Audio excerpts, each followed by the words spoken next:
So I had a dream in the summer, and I had been praying for a friend, and God gave me a dream that night. And in my dream, I went up into the galaxy, and the Lord was with me, and he was showing me the earth. He had me look upon the earth, and I was looking upon the earth, and he pointed down to this person I was praying for. And I saw in the friend, they had a misshaped heart. And God was big and strong, and with great velocity, he took his heart and he hurled it to the earth.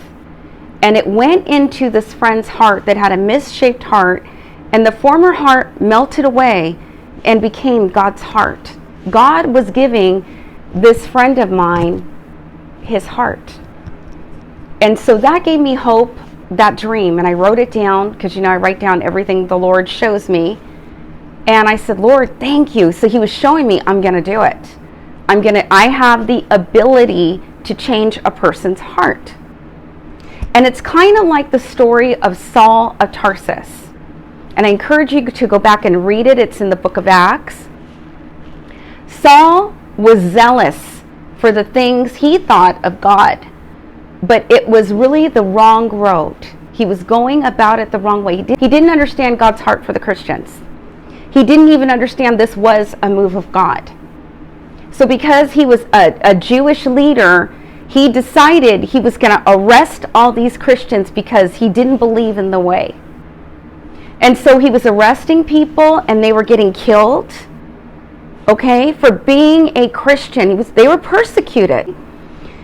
And so Saul had this ability to cause people to turn on them, leaders to turn on them. And so, but Jesus had his eyes on Saul. And so what happened is he was on his way with this decree to arrest all these Christians. And on his way, a great light shone down on him that blinded him, physically blinded him, and scared all the people who were around him, and they scattered. And God blinded that man. God blinded Saul of Tarsus. And Jesus' voice called out from heaven, Saul, Saul, why do you persecute me? Who are you, Lord? He said. I am Jesus. I am the one you persecute. And Jesus spoke to him, and he goes and he stays with this man. For 3 days, Saul fasted and prayed. And he knew Jesus was Lord at this point. And the Bible says that God went and told Ananias, a devout Christian, a man of God, go pray for Saul of Tarsus. He is my chosen instrument. But Lord, this man persecutes the Christians. He is my chosen instrument. He will suffer greatly. He is my chosen instrument. After 3 days, he goes and he lays hands on Saul. Saul, when he was prayed for, because he had spiritual blindness, he couldn't see things how God saw them, When he got prayed for, something like scales fell from his eyes, and he had the ability to see at this point. And the Bible says, so he got up. It tells us that almost immediately this man went out and began to preach.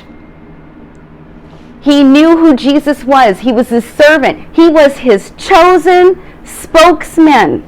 God picked him. God picked this man who was intelligent, who knew the law, who knew a lot of things. He knew a lot of people. He was an influential man, and God picked him on purpose. Just like God has picked many of you on purpose. You may have not been looking for God, but God's been looking for you. You may have been fighting the plan of God, but God still's got a plan. And God is still going to have his way.